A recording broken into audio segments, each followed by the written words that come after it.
اعوذ باللہ من الشیطان اللعین الرجیم بسم اللہ الرحمن الرحیم وبہ نستعین وہو خیر ناصر ومعین۔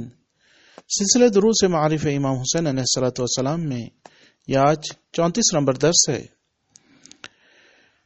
خود امام حسین علیہ السلام کا ارشاد ہے اپنے جد نبی اکرم صلی اللہ علیہ وآلہ وسلم سے نقل کرتے ہوئے کیا حضرت نے ارشاد فرمایا کہ اوصانی ربی بستتی اشیاء، کہ میرے پروردگار نے مجھے 6 چیزوں کے بارے میں نصیحت کی، تاکید کی۔ اوصانی بالاخلاص له فی السر والعلانیہ وان اعفو عن ظلمی وان اعفو عن من ظلمنی واعطی من حرمنی واوصل من قطعنی وان یکون صمتی تفکرا ونظری عبرا۔ حوالہ کتاب تحف العقول، صفحہ نمبر 36۔ امام حسین علیہ السلام اپنے جد رسول خدا صلی اللہ علیہ وآلہ وسلم سے نقل کرتے ہیں اور حضرت فرماتے ہیں کہ میرے رب نے مجھے 6 باتوں کی نصیحت کی ہے۔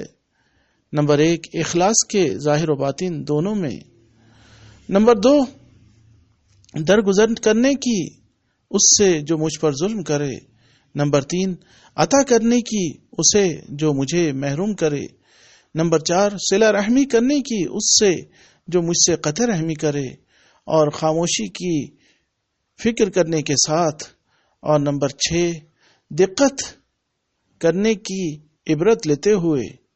اور دوسرے مقام پر امام حسین علیہ السلام اپنے جد سے نقل فرماتے ہیں کہ یقول اللہ تعالی یا ابن آدم ما تنصفنی اتحبب الیک بالنعم وتتمقت الی بالمعاصی خیری الیک منزل وشرک الی صاعد ولا یزال ملک کریم یاتینی عنک فی کل یوم ولیلۃ بعمل قبیح منک یا ابن آدم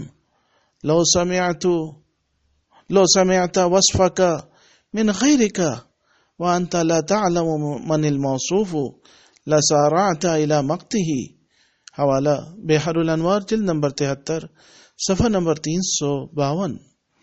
امام حسین علیہ السلام اپنے جد رسول خدا صلی اللہ علیہ وآلہ وسلم سے نقل کرتے ہیں اور حضرت فرماتے ہیں کہ میرے رب نے فرمایا اے بنی نوع انسان، کیا تم مجھے اس بات میں حق نہیں دو گے کہ میں نے تمہاری طرف نعمتوں کے نزول کے ذریعے تم سے محبت کی اور تم نے میری نافرمانی کے ذریعے مجھ سے دشمنی کرتے ہو؟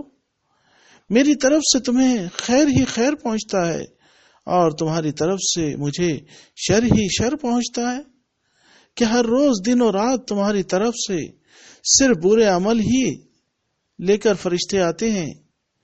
اے بنی آدم، تم اتنے مغرور ہو گئے ہو، ایسے مغرور ہو گئے ہو کہ غیر کی جانب سے اپنی کوئی برائی سنتے ہو اور اس غیر کو پہچانتے بھی نہ ہو تو اس سے دشمنی کرنے میں جلدی کرتے ہو بجائے اس کے کہ اپنی اصلاح کرو۔